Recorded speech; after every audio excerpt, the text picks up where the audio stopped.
வணக்கம் நண்பர்களே, நம்ம யோகா அண்ட் ஹெல்த் டிப்ஸ் சேனலுக்கு அன்புடன் வரவேற்கிறேன். நம்ம இன்றைக்கி பிளாங்க் போஸ்ட்டை பற்றி பார்க்கலாம். இதில் பல நிலைகள் இருக்குது. இந்த பயிற்சி செய்வதனால தொப்பை கொழுப்பு வேகமாக குறையும். நம்ம எவ்வளோ நேரம் பிளாங்க் நிலையில் இருக்கிறோமோ அந்த அளவுக்கு நம்முடைய உடல் வயிறு மற்றும் தொடைப்பகுதி உறுதியாகும். அடுத்தது மூட்டு வலி முதுகு வலி உள்ளவர்களுக்கு இது ஒரு நல்ல பயிற்சி. இந்த பயிற்சியை தொடர்ந்து செய்யும்போது முதுகின் மீதான வயிறு தசையின் அழுத்தம் குறைஞ்சி இதனால் முதுகு வலி மூட்டு வலி குறைகிறது. அதே போல் சிலருக்கு எதை சாப்பிட்டாலும் செரிமானம் பிரச்சனை இருக்கும்.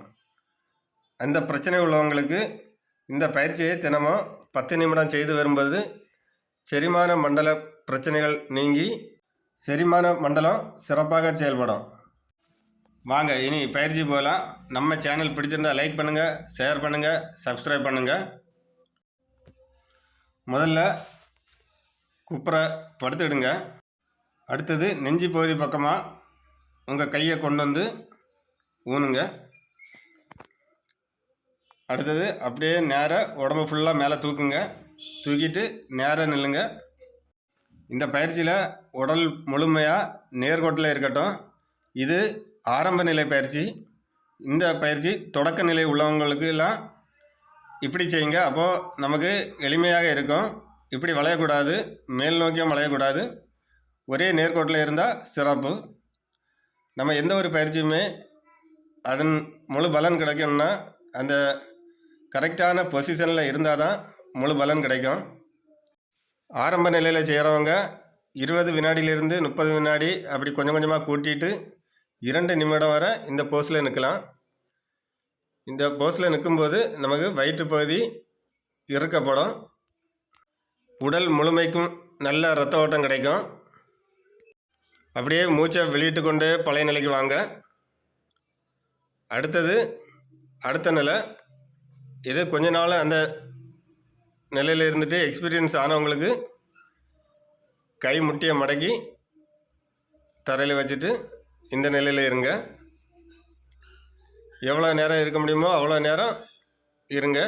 நம்ம எவ்வளோ நேரம் அதிகமாக இருக்கிறோமோ அந்த அளவுக்கு நமக்கு பலன் கிடைக்கும். உங்கள் பார்வை முன்னோக்கி இருக்கட்டும். ரொம்ப தலையை வளைக்க வேண்டாம், மேலே நோக்கி பார்க்க வேண்டாம், நேரே பாருங்கள். சிலர் கம்ப்யூட்டர் சிஸ்டத்தில் உட்காந்து வேலை பார்க்குறவங்க கொஞ்ச நேரம் உட்கார்ந்தோன்னா முதுகு வலி ஏற்படும். அந்த முதுகு வலி ஏற்படாமல் இந்த பயிற்சியானது தடுக்கும். அப்படியே மூச்சை வெளியிட்டு கொண்டு ரிலீஸ் ஆகுங்க. அடுத்தது ஒற்றை கையில் செய்கிறது. அப்படியே நேர ஒரு கையை மட்டும் ஊனிக்கிட்டு மேலே ஸ்ட்ரைட்டாக நில்லுங்க. நம்ம முதல் பயிற்சி செய்தது போல். அப்போது இந்த இடைப்பகுதியில் உள்ள தேவையற்ற சதைகள் குறையும். கையை மாற்றி மாற்றி செய்யுங்க. கொஞ்ச நேரம் வலது கை செய்துட்டு அடுத்தது இடது கையால் மறுபக்கமாக மாற்றுங்க. இந்த பயிற்சி செய்யும்போது சாதாரண மூச்சில் இருங்க. இந்த பயிற்சியெல்லாம் 1 மாதம் செய்து வரும்போது நமக்கு சிறந்த பலன் நமக்கு தெரியும். எவ்வளவு ஸ்ட்ரைட்டாக நிற்க முடியுமோ அவ்வளோ ஸ்ட்ரைட்டாக நில்லுங்க. தூக்கமில்லாத பிரச்சனைகள் உள்ளவங்களுக்கும் இந்த பயிற்சிகளெல்லாம் செய்யும்போது நமக்கு நீண்ட தூக்கம் வரும்.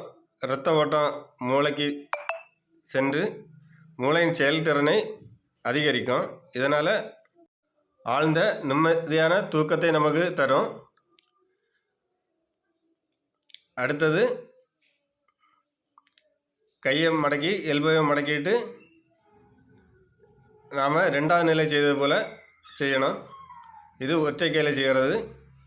இந்த பயிற்சியிலையும் நமக்கு வயிற்றின் இடைப்பகுதியில் உள்ள தேவையற்ற சதைகள் குறையும். நம்ம உடல் முழுமைக்குமான நல்ல ஒரு இரத்த ஓட்டம் கிடைக்கும். இந்த பயிற்சியெல்லாம் செய்யும்போது குறைந்தபட்சம் 10 நிமிடமாவது செய்யுங்க. அப்போந்தான் நமக்கு எதிர்பார்க்குற ரிசல்ட்டு கிடைக்கும். ஆனால் இந்த பயிற்சிகளெல்லாம் யாருமே ரொம்ப சிரமப்பட்டு செய்ய வேண்டாம். எல்லா பயிற்சியுமே சாதாரண மூச்சில் செய்யுங்க. இந்த பயிற்சியை ஒரு வாரம் செய்து பாருங்கள், நம்ம உடம்புல மாற்றம் தெரியும். அப்போது இந்த பயிற்சி செய்வதற்கு இன்ட்ரெஸ்ட் அதிகமாக இருக்கும்.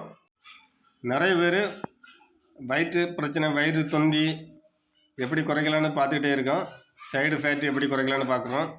இந்த பயிற்சியை செய்து பாருங்கள், முழு பலன் கிடைக்கும். நன்றி.